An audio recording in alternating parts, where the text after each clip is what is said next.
You ever watch somebody smile in your face and feel your stomach tighten like it's trying to warn you? Not because they said something wrong, not because they did anything obvious, but because something deeper than logic whispered, "Pay attention."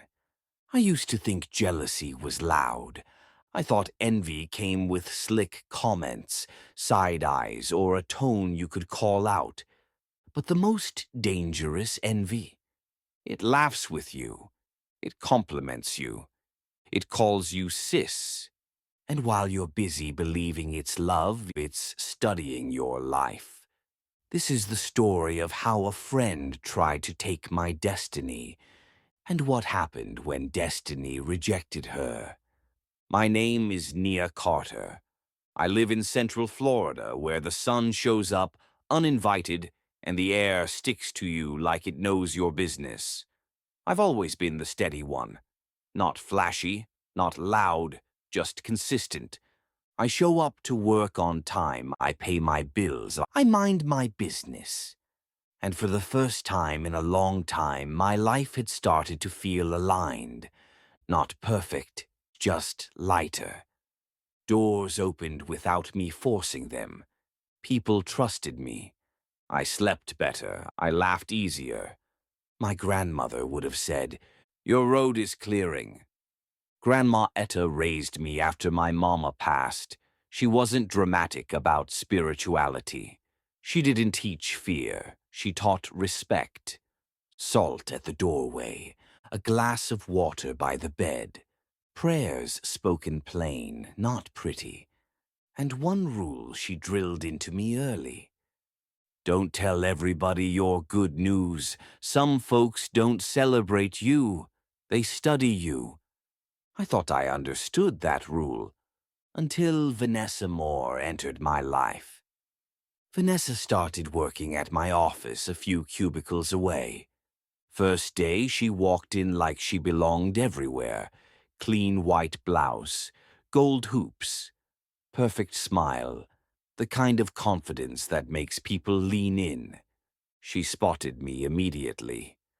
"Hey," she said, leaning on my cubicle wall like we'd known each other for years. "I'm Vanessa. You seem calm. I like that." I smiled. "I'm Nia." She repeated my name slowly. "Nia, that's pretty. Soft but strong." At the time, I took it as a compliment. Vanessa had a way of making people feel seen. She laughed easily. Shared personal stories just vulnerable enough to pull your sympathy. Said things like she never had real friends, that people always left her. And I believed her. Because I'm the kind of woman who hears loneliness and tries to fill the gap. But what I didn't realize then was that Vanessa didn't want companionship. She wanted proximity. She attached herself to my routine. Lunch together, coffee runs, texting after work. She asked questions, innocent ones. Where I lived, how long I'd been there, who raised me. She complimented everything, my clothes, my calmness, my luck. And slowly, without noticing, I let her into my space. Literally. She came over once, then twice. She walked through my apartment like she was memorizing it, touched things casually, asked about family photos. "Oh, you smell so good," she said once, hugging me longer than necessary. I laughed it off, but my spirit shifted. Because something about that hug felt like taking, not giving. That's when things started going wrong. Small things at first. I lost my keys and found them in places I never put them. My grandmother's locket went missing for 2 days, then reappeared in my work bag. A file corrupted for no reason. My rent payment bounced even though the money was there. Every time something slipped, Vanessa was right there.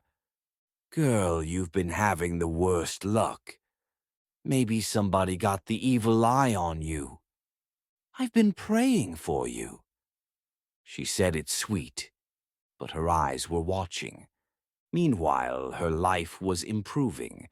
New car, new man, sudden financial ease. And then one day at lunch, she leaned in and whispered, laughing softly, "It's like I stepped into somebody else's season." I froze. "What do you mean?" I asked. She shrugged. "I don't know, I just feel different lately, like I'm becoming who I'm meant to be." I smiled, but my stomach dropped. That weekend, I drove to Grandma Etta's house. She lived under an old oak tree heavy with Spanish moss, the kind of tree that looks like it remembers things. She opened the door before I knocked. "You all right?" she asked. "I think I'm just tired," I said. She didn't buy it. She took my hands, turned them over, studying my palms. "Who you been letting close?" she asked. I hesitated. "A friend from work." "Vanessa." Grandma Etta's face tightened. "She been in your house?" "Yes." "She been in your bathroom?" "Probably." She let my hands go. "Some people don't want what you got," she said. "They want the road you walking on." I laughed nervously. "You think she's doing something?" "I think hunger makes folks dangerous." She poured salt into my palm. "Put this across your doorway tonight and stop telling that girl your business." I nodded, but part of me still didn't want to believe it, because believing it meant admitting someone I trusted might be wearing a mask. That night I dreamed of a crossroads, 4 roads stretching out beneath a moon too bright to be real. Each road held a version of me, one with success, one with love, one with peace, one with solitude, but not loneliness. Then I saw Vanessa. She stepped toward the roads wearing my face like it didn't fit right. Every step she took, her shoes filled with water. The ground rejected her. And I heard Grandma Etta's voice in the wind. "Destiny ain't a dress you can borrow." I woke up sweating. The first thing I did was check my front door, because something inside me needed to know if my life was still sealed. A few days later, Vanessa came over again. After she left, I cleaned the kitchen. That's when I saw it. A single strand of my hair, tucked beneath my placemat. Not fallen, not messy, placed. My heart dropped. Hair doesn't end up like that by accident. And suddenly everything clicked. The locket, the questions, the closeness. This wasn't coincidence. This was collection. I didn't confront her right away. Instead, I tested her. At work, I casually told Vanessa I had an interview lined up in Tampa. I said it like a secret. She leaned in, excited, promised not to tell anyone. 2 days later, a coworker asked me about my new job. That was all the confirmation I needed. Vanessa wasn't just listening. She was handling my life like inventory.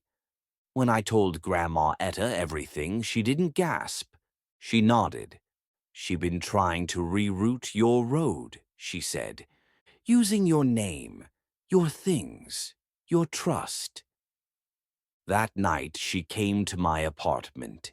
She salted the doorway, wiped the handles with Florida water, prayed plain and steady. Then she handed me my locket.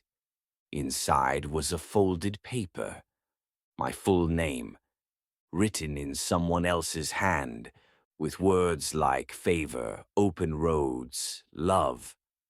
Grandma Etta dropped it into a glass of water. The ink bled immediately.